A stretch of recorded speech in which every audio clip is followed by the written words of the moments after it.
things have been done in the off season, do we get done now because your asking price got higher, or they agree?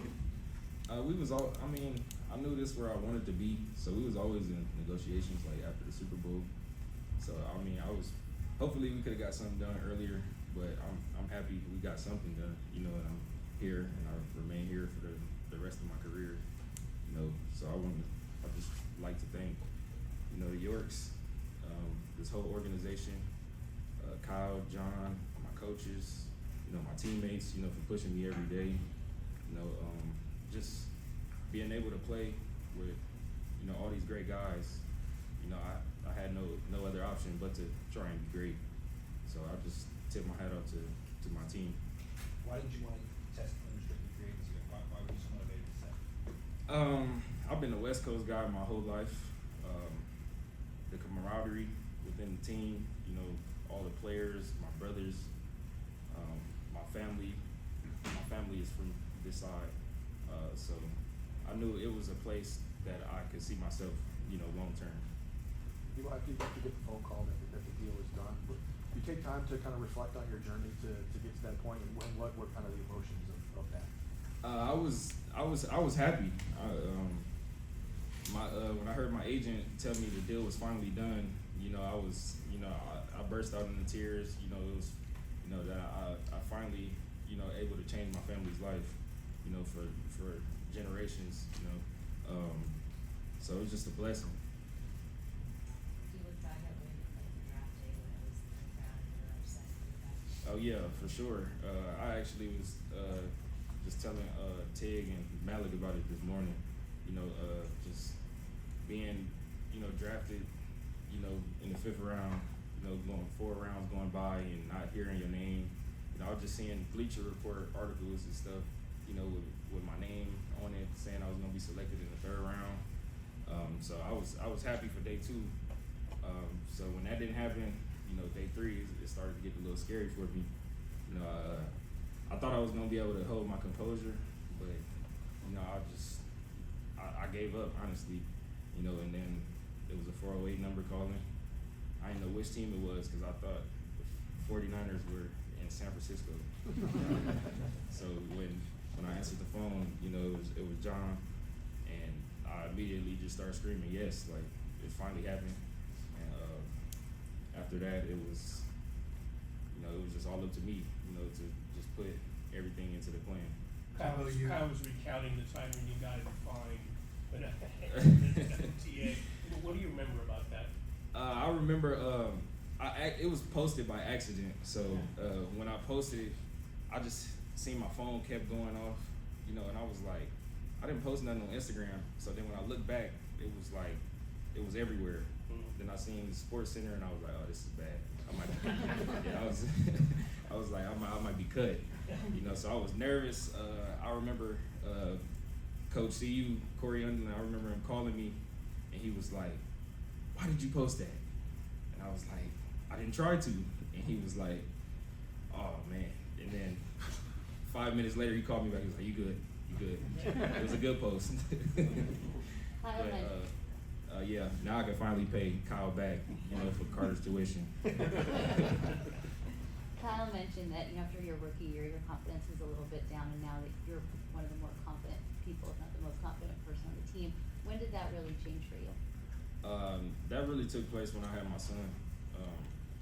At that time, the season had just ended. He was about 6 months. I had moved to Arizona, and I felt like that was like my growth stage. You know, I stayed in that whole off season. I stayed my head down, working, really just putting myself in situations, watching film, like, you know, with our defense, making different calls and checks and seeing, you know, like how teams attack certain coverages and stuff. And I felt like that would elevate my game. Demo, congrats on the new deal. Nobody does it alone. Who were some guys along the way? I know you worked at the Mamba Institute. Who were some guys that kind of helped you get to this point? I would say my family and friends, you know, just pushing me to be great. You know, always, it was kind of like never, like the people I had around me, they were never like, I would say, haters, or like they always told me that, you know, they look for them for me to be great, you know, to push me to get to new heights, and they always was telling me like, oh, you can't do this, like just as a way of a challenge, because I'm the person, like, I like to be challenged. I'm like a competitive person. So when they would tell me stuff like that, I would like to try to prove them wrong. So I would say they actually, you know, molded me to the player I am right now. I know Two more. at the time that you were drafted, we learned that you had a connection with Richard Sherman, both being from LA. How big of an influence has he been? And I just realized also when you're talking about the 5th round, he also dropped to the 5th round. Is that something that you've talked to Richard about? Oh yeah, for sure. You know, he paved the way, you know, for guys like me in my area. You know, he was like one of the first to do it. So to see him get a big contract, it was like motivation to me to let me know that I can do the same. And you know, I appreciate him also, you know, for just being that big brother and, you know, calling me, you know, when times weren't good, and just getting me through it and just telling me to be that dog.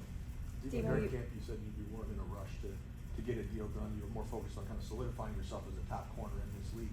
Do you feel like this deal solidifies that everybody else now agrees with kind of how you viewed yourself? Oh yeah, for sure.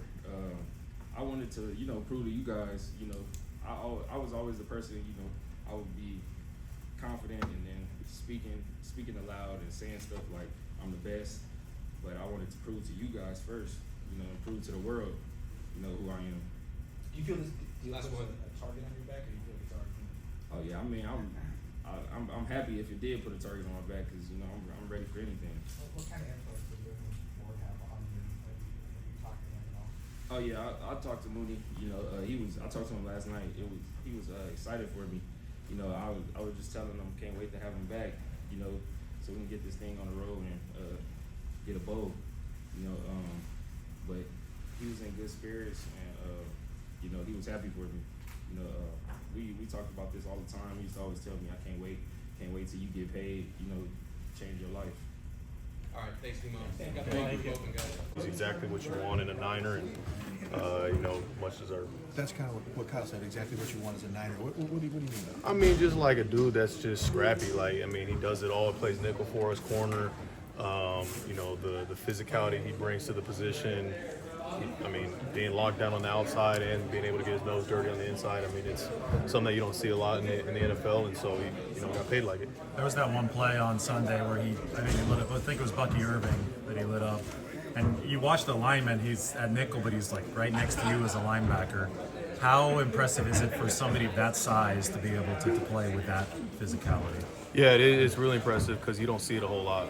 Like I was saying, in this league, man, it's hard enough to cover on the outside. You know, you can usually find a guy who is good at covering or a bigger guy who's good in the run game, but to find a guy that can do both at as high of a level that he is, I mean, I think he's having an all-pro type year.